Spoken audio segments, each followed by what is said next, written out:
Alhamdulillahirabbil alamin. Iya ya mak. Matur ing panuwun ya Nduk, matur ing panuwun iki dina. Iya ya mak iya. Nduk, apa yo?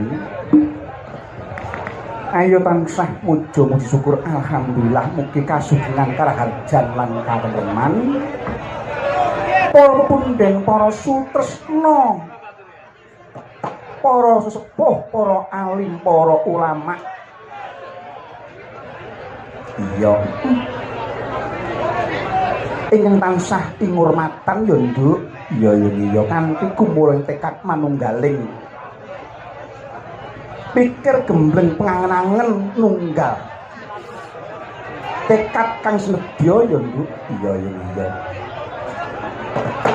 Kasugengan karaharjan katentreman kamulyan kesehatan mugi tumandhuka dumateng para pundhen, para sepuh, para alim, para ulama ugi para sutresna budaya luhur ingkang tansah ingurmatan. Iya.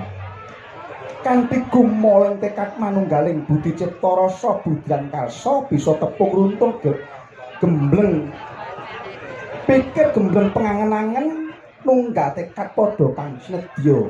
Kabeh mau karana keteping kuasaning dat kang tanpa niat dayaning rasa kang tanpa karsa. Iya. Mula manungsa kudu pratitis tegese kudu titi lan ngerti marang sangkan paraning dumadi kanggo gayuh urip kang utama ya Nduk. Iya iya. Dene iki niat hajat panjenenganipun nggih menika Bapak Tohari Ibu Sulastri Nduk. Iya iya. Inggih menika njumukaken ingkang putra wa tasakuran temantenan. Inggih menika Mas Eko Agus Irwanto pikantuk Mbak Wiwin Yuni Ariska ngono. Ugi Mas Agus Prayuda Pradana ini kopi kantuk Mbak Kikin Muamanah ngono ya mak. Mula Nduk iki mau dijemukake digawe dekor bebarengan temanten loro. Ngono. Mula alhamdulillah matur kuing panuwun dumateng sedaya warga warganipun besar pun Bapak Tohari sakeluarga Ibu Sulastri. Iya.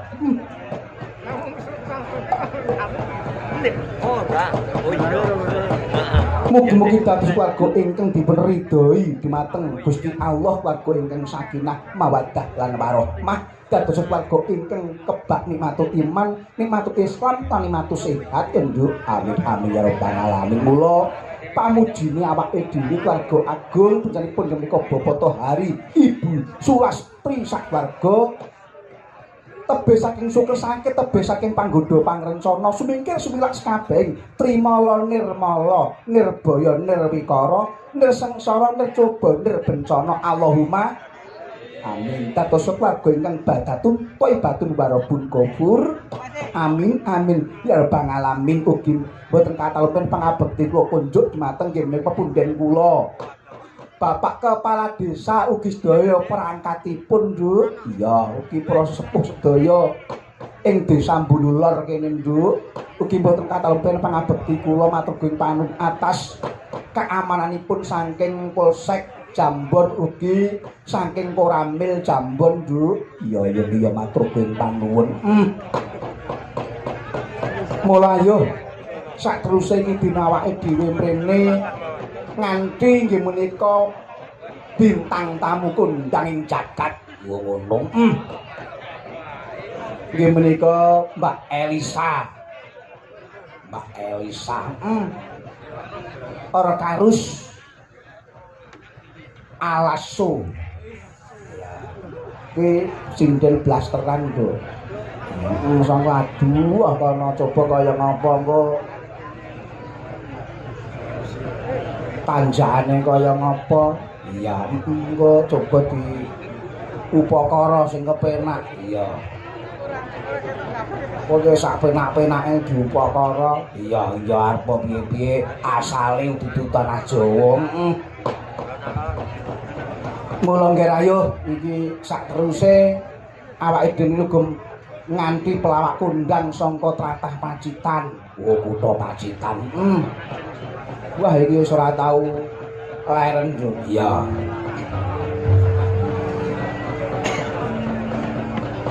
Coba ayo supaya didhawuhi mrene. Mas Gareng. Ya, nganggo serampat monggo. Oh, walang kekek. Coba walang kekek monggo.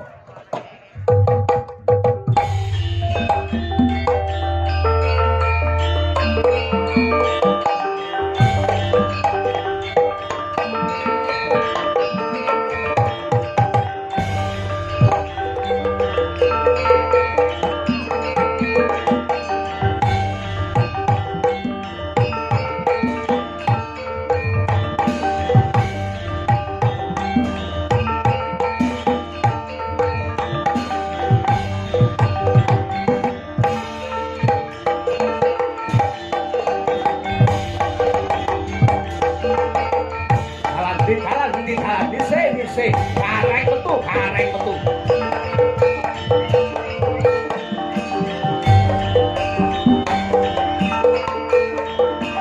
Wah, metu angel men to, Rek.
Sugeng dalu Kang Gareng. Wilujeng dalu Mak Cangik. Alhamdulillah Kang Gareng bisa rawuh ana ing kene. Alhamdulillah pinaringan wilujeng slamet boten wonten alangan setunggal menapa, Amin amin ya rabbal alamin. Kebak ing barokah saged sowan teng dalemipun Rama Tohari. Kawilujengan kebagas warasan guyub rukun tangga tepalih luar biasa. Inggih Kang Gareng. Katitik dalu menika kajatipun menapa, Mak? Inggih menika tasyakuran pernikahan Kang Gareng. Pernikahan kena diwarnani golek jodoh, golek pangupa jiwa wong sak keloron. Mula panjenenganipun Bapak Tohari sekaliyan Ibu Sulastri ora bedak-bedakne merga beliau putrinipun menika kalih. Iya Kang Gareng. Disyukuri ngarsanipun Gusti Kang Maha Agung bengi niki ditanggapne wayangan dalange Ki Marsudi Bawa Leksana saking Laladan Tanjung Rejo. Tanjung Rejo to Mas nggih? Nggih, leres. Kula wis ngalih lho biyen kaya Tanjung Rejo. Alhamdulillah. Wah, bengi niki saestu Mak Cange. Nggih Kang Gareng. Penontone tumplek blek. Wah, Tumplek blek sedaya madhep teng mriki, Mas. Nggih, Ya. mboten wonten sing madhep mriko, mboten wonten. Madhep kidul nggih mboten wonten. eneng Kang Gareng. Ora enek to, Mas. Sisih pojok kulon kidul kae. Lah kenapa? Kae penting. Lah kok iso penting niku lho. Ayo mpu ora ngerti yo Marpron. Yo. Alhamdulillah menika mboten benten-bentene Mak Cange. Nggih. Menika para kadang sinoman, sesepuh pini sepuh, keluarga besar ugi pusaraning adil, pucuk pimpinan wonten ing Laladan Jambon mriki, Mas. Iya pancen mengkono Kang Leres Gareng. beliau panjenenganipun Bapak Kepala Desa ingkang rawuh, panjenenganipun Ketua BPD rawuh, Ketua LPMD rawuh, tokoh masyarakat sedayanipun wonten ing Laladan Hulu Kidul. Iya Kang Gareng. Bulu lor Kang Gareng. Lah iya aku ndek ben bar main kok Hulu Kidul iki ngalih ngalor. Ya wis suwe lho Mas. Wis Ya. suwe kula teng Kilen riku nggih kalih jenengan lho. Nggone Mbah Sijem. Gangge tenggane Bu Sijem niku lah. Ya, sehat nggih Bu nggih. Alhamdulillah. Nggih kula pesen nggih Bu nggih. Gawe kopi sing rada legi. Bu Sijem. Heeh. Saking nesune kula teng mriku pase kan udan to niku. Iya, Kang Wah, Gareng. Alhamdulillah teng mriki nggene Bu Sulastri terang benderang. Kene iki nggone putrane Bu Sijem lho, Reng. Bu Sijem ya Allah. Bu Sulastri niku. Bu Sulastri kuwi putrane Bu Sijem. Bu Sijem ingkang angka pinten? Ingkang monggo pinten? Setunggal. Alhamdulillah. Wah, priyanginipun Mbak Sulastri iki ayune Piyuh pol pokoke. Sing jenenge Mas Marsudi. Blobo, blater, sumeh, semeleh. Wah, tenan. Lek niku lek pamane teng lek tindak ngoten ngeten. Jan ngowet. Ngeten lek Bu Sulastri niku lek tindak mesti ngeten. Iya. Ning niku lek wayah siang lho. Heeh. Benten lek enjing. Nek esuk